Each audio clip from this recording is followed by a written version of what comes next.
পুরুষদের পাশাপাশি আমাদের অনেক মেয়েদের মধ্যে দায়ী তৈরি করতে হবে। আমাদের দেশে নারীদের মধ্যে দাওয়াতি কাজ করবার মতো সেরকম মহিলা দায়ী উপযুক্ত দায়ী নাই। আয়েশা রাদিয়াল্লাহু তাআলার কাছে অন্যান্য মেয়েরা দিন শিখবার জন্য আসে। অনেক আলেম আছেন, তার স্ত্রীকে পর্যন্ত তিনি এতটুকু যোগ্যতা গড়ে তোলেন নাই, এতটা যোগ্যতা সৃষ্টি করে দেন নাই যে তিনি আশপাশের মহিলাদেরকে, তার বিল্ডিং এ থাকা মহিলাদেরকে অ্যাটলিস্ট দাওয়াতি কাজ করবেন, আল্লাহর পথে আহ্বান করবেন। আমাদের মা বোনদের, বিশেষ করে এদেশে মা বোনদের দিনের প্রতি যে আগ্রহ, যদি আমরা আজকে উপযুক্ত মহিলা দায়ী সেরকম তৈরি করতে পারতাম, এবং অবশ্যই মহিলাদের দাওয়াতি কাজে শরীয়তের যে বাইন্ডিংস গুলো আছে, শরায়েত গুলো আছে, সেগুলো মেনটেন করে যদি করা যেত, এই সমাজের চেহারা পরিবর্তন হয়ে যেত। আমাদের আস-সুন্নাহ ফাউন্ডেশনে আমাদের মা বোনদের যে অংশগ্রহণ, মা বোনদের যে আগ্রহ ভালো ভালো কাজে, সেটা বেশ অনেকগুলো প্রজেক্টে আমরা দেখেছি পুরুষদের চাইতে অনেক বেশি। আমরা অনেকগুলো ইসলামী জ্ঞানের প্রতিযোগিতা আয়োজন করি, আপনারা জানেন, সেখানে হাজার হাজার মানুষ অংশগ্রহণ করেন। প্রত্যেকবার আমরা দেখি মেয়েরা সবসময় অংশগ্রহণকারীর সংখ্যায় সবচেয়ে এগিয়ে থাকে, এবং ভালো ভালো পুরস্কারগুলো তারাই বেশিরভাগ ক্ষেত্রে জিতে।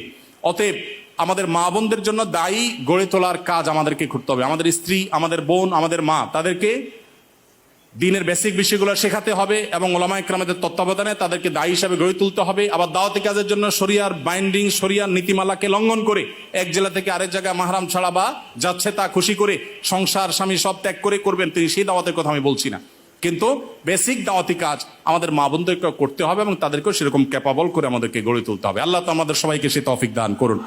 আমি আবারও বলছি, আমরা যারা দাওয়াতি কাজ করব, প্রথমত আমাদের ইখলাস দরকার, আল্লাহকে খুশি করার উদ্দেশ্য থাকা দরকার, নিয়তটা সহি হওয়া দরকার, আমাদের সস্তা কোনো উদ্দেশ্য যেন না হয় সে বিষয়টি মাথায় রাখতে হবে। দ্বিতীয়ত, আমাদেরকে দাওয়াত দিতে হবে জেনে শুনে। আমরা যে বিষয়ে দাওয়াত দিব সে বিষয়ে খুব ভালো করে জেনে দাওয়াত দিব, না জেনে বা সামান্য ধারণার ভিত্তিতে কোনো দাওয়াত দিব না। তৃতীয়ত, আমাদের দাওয়াতের ভাষা হবে অত্যন্ত কোমল। বিশেষ করে সোশ্যাল মিডিয়াতে যে পরিমাণ গালিগালাজ অনেক টুপি দাড়ি ধারণকারী, প্রোফাইল পিকচার ধারণকারী অনেকে করে থাকেন, সেটা আমাদের রীতিমতো লজ্জার কারণ হয়।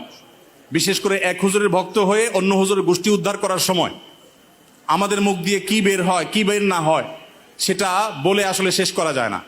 ডক্টর খন্দকার আব্দুল্লাহ জাহাঙ্গীর রহমতুল্লাহ একটা কথা বলতেন। স্যার বলতেন যে এই দেশের মানুষের কাছে যদি আল্লাহ জান্নাত জাহান্নামের ফয়সালার জিম্মাদারে দিতেন, তাহলে জান্নাত পুরোটাই খালি থাকতো। কেন খালি থাকতো? কারণ একজনের মতে আরেকজন জাহান্নামী, আবার তার মতে এই জাহান্নামী, তাহলে উভয় গড়ে জাহান্নামী, জান্নাত খালি থেকে যেত। তো আমরা এই যে জাজমেন্টাল কমেল বেশি করি, কাজের কাজ কম করি। আমাদের দাওয়াত হইতে হবে অত্যন্ত বিনয়ের সাথে, ইখলাসের সাথে, তাকওয়ার সাথে, কোমলতার সাথে। আল্লাহ আমাদেরকে সেই তৌফিক দান করুন। এরপরে যে বিষয়টি খেয়াল করতে হবে তা হলো দাওয়াতি কাজ শিখতে হবে। আমি যতটুকু দাওয়াতি কাজ করবো ততটুকু শিখবো, এবং আমার কোনো না কোনো মুরব্বী, তত্ত্বাবধানকারী, কোনো না কোনো বিচক্ষণ ব্যক্তি আমার পেছন থেকে আমাকে গাইড করবেন, শাসন করবেন, আমার ভুল ধরিয়ে দিবেন, সেই ব্যবস্থাপনা আমার রাখতে হবে। এর পাশাপাশি যেটি বলবো তা হলো দাওয়াত হবে বিচক্ষণতার সাথে, বিদগ্ধভাবে এবং বসিরতের সাথে, অন্তর্দৃষ্টির সাথে। চলমান পরিস্থিতি কি হচ্ছে, আমার কি করা উচিত, সেটা বুঝে শুনে আমাকে পদক্ষেপ নিতে হবে। আমার শব্দ চয়ন, আমার উপস্থাপন, সবকিছু এটার সাথে সংশ্লিষ্ট বিষয়। তারপরে যেটি বলেছি তা হলো দাওয়াতি কাজের জন্য আমাদের মা বোনদেরকে উপযুক্ত করে তুলতে হবে, গড়ে তুলতে হবে। তারা এক একজন যাতে অন্যান্য নারীদের মধ্যে শরীয়তের উসুল এবং জওয়াবেত, শরায়েত এগুলো মেনটেন করে তারা যেন দাওয়াতি কাজ করতে পারেন। আল্লাহ রাব্বুল আলামিন আমাদের সবাইকে সেরকম যোগ্য দাঈ ইলাল্লাহ হওয়ার তৌফিক দান করুন। আল্লাহ নবীর রেখে যাওয়া দিনকে আমরা মানুষের দ্বারে দ্বারে, ঘরে ঘরে, গোটা পৃথিবীতে যেন আমরা সর্বোত্তম উপায়ে পৌঁছে দিতে পারি। আল্লাহ তাআলা আমাদের সবাইকে সেরকম ক্যাপাবল এবং যোগ্য হওয়ার তৌফিক দান করুন। জাযাকুমুল্লাহ খাইর ওয়া আখিরু দাওয়ানা আলহামদুলিল্লাহি রাব্বিল আলামিন।